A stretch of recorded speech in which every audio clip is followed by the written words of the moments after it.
پہ یوب میں اٹیک ہوا. تو میری پھر سے درخواست ہے کہ یہ مسئلہ اور بڑھتا جائے گا اگر ابھی پوری طرح توجہ نہ دی اور اپنی پرائرٹیز ٹھیک کریں. یہ جو تحریک انصاف ہے یہ ملک دشمن نہیں ہے. جو ملک کی جو عوام 70% 75% عوام جس جماعت کے ساتھ کھڑی ہے وہ ملک سے نہ غداری کر سکتی ہے نہ اس کی دشمن ہے. تو اس کے اوپر پوری توجہ دے کے اور یہاں نظر انداز کرنا کہ جو ایک مسئلہ بڑھتا جا رہا ہے، تو میں سمجھتا ہوں کہ اس سے زیادہ ظلم ملک سے نہیں ہو سکتا. آگے معاشی طور پہ ہمارے حالات ادھر پہنچ گئے ہیں جدھر عام آدمی، تنخواہ دار طبقہ، اس کا جینا مشکل ہے.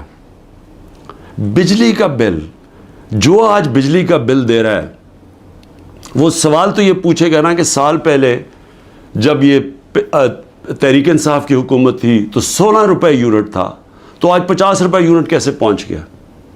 کون سا اتنا بڑا عذاب آیا ہے کہ وہ بیگ جو 55-60 روپے کلو تھا آٹے کا، وہ پہنچ گیا 150 روپے کلو پہ. جو چاول ہے وہ تقریباً دگنے ہو گئے چاول کی قیمت. تو ہر چیز جو یہ مہنگی ہوئی ہے، روپیہ تیزی سے گر گیا.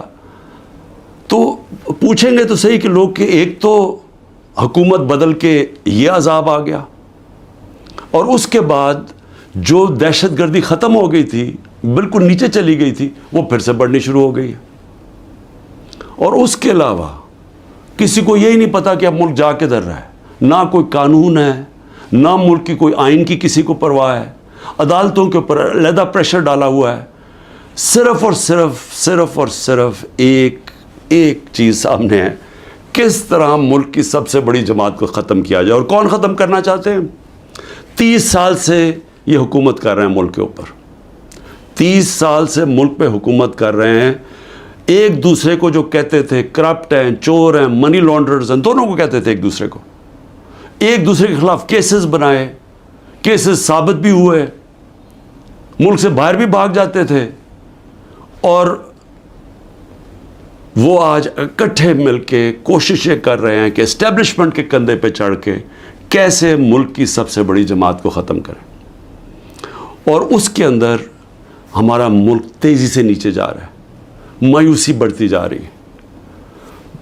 جب 12 لاکھ پاکستان کے پروفیشنلز ملک چھوڑ کے چلے جائیں، یہ پیسے سے زیادہ، یہ جو ہمارا ڈالر باہر نکلا ہے، کیونکہ یہ اپنے ڈالرز بھی لے کے گئے ہوں گے نا، تو جو ڈالرز باہر جا رہے ہیں وہ علیحدہ چیز ہے. لیکن جو برین ڈرین ہوئی ہے، جو آپ کے وہ لوگ جو کہ سب سے زیادہ معاشرے کی اٹھانے میں ان کا ہاتھ ہوتا ہے، پروفیشنلز کا، وہ جب ملک چھوڑ کے جا رہے ہیں، بزنس مین وہ ملک چھوڑ کے جا رہے ہیں، جو آپ کے ڈاکٹرز ہیں ہاسپٹلز میں، جو اسپیشلٹیز کے اندر جو ڈاکٹرز ہیں، جو اسپیشلسٹ ہیں، جب وہ ملک چھوڑ کے جا رہے ہیں، تو مجھے بتائیں ملک کا کیا مستقبل ہے؟